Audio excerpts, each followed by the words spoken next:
You can see, and today it's fall and we are making cinnamon apple bread. It takes just a couple ingredients, you whip it up, no yeast needed, so you don't need to let it rise. It's just a quick bread.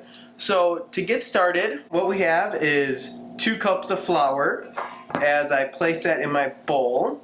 And you want to add all your dry ingredients together. And then to that, we're going to add 2 teaspoons of cinnamon, 1 teaspoon of baking powder, there we go, a half teaspoon of baking soda, and a half teaspoon of sea salt. You want to give that a nice little whisk to incorporate everything. To the flour, we're going to add our 1 cup of sugar. We'll whisk that all together here. Look how quick this is going. Okay, this is real time, it's not sped up. So now that we have everything whisked, what we need to do is create a well. So we're going to pull it apart. See how I have that nice little well in there? What we're going to do is add our 1 egg.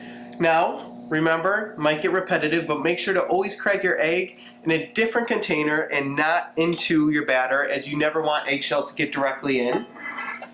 Next, we're going to add 3/4 of a cup of buttermilk.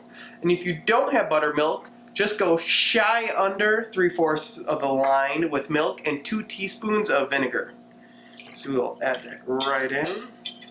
And then finally, we'll add 1/4 cup of just plain vegetable oil. And we will give this, and we'll whisk the center and slowly work our way out to create a smooth batter.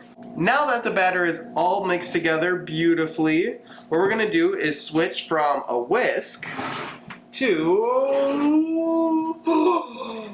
I totally forgot. I should have used this whisk. Look how boring this one is. Look how fun this one is. I found it. I got this years ago when I was in high school. Shows you how long I've been living the dream. It's a giraffe whisk. Oh! I was so excited when I found it. Out of all places, I found it underneath my bed. Weird, I know, but crazy cool because baking is always with you. Huh? I don't know where my spatulas went. This is oh, hold up. I see it.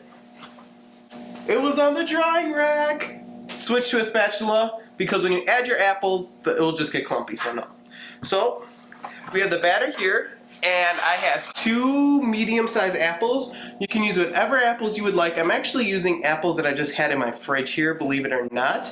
So I just have a green and a red apple, kind of give the 2 different tartnesses.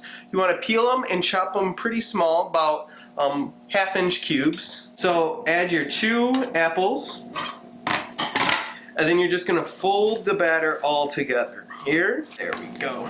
It's all mixed together. You don't want to work it too much because then that kind of forms a glue. So what I have here is a 5x9 baking pan. You just want to take your non-stick spray, just give it a nice little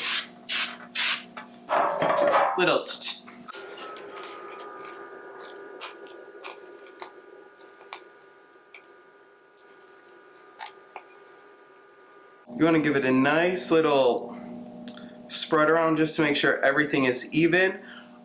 Batters like this have a tendency to get air gaps in them.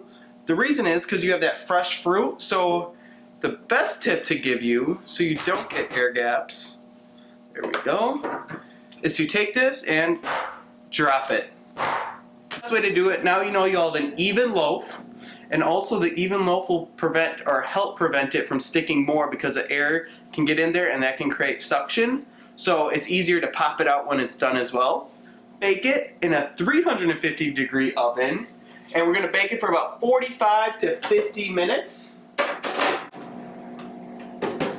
If you're old school and like the toothpick method, do that. Otherwise, if you're a baker or you want to kind of get out of that realm of always using a toothpick, you want to touch it till it springs back. So my apple cinnamon bread took about 50 minutes to bake, and I let it cool just here on the countertop for about additional 30 minutes. Then what you can do once it's fully cooled, you never want to pop anything out of the pan when it's still warm because it will stick, it will rip, it will break.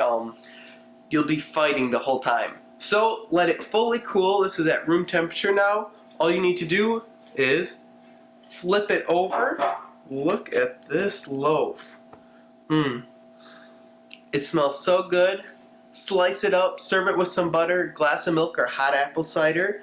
And if you enjoyed this video, please feel free to comment below, like, and don't forget to subscribe. Until next time, adios!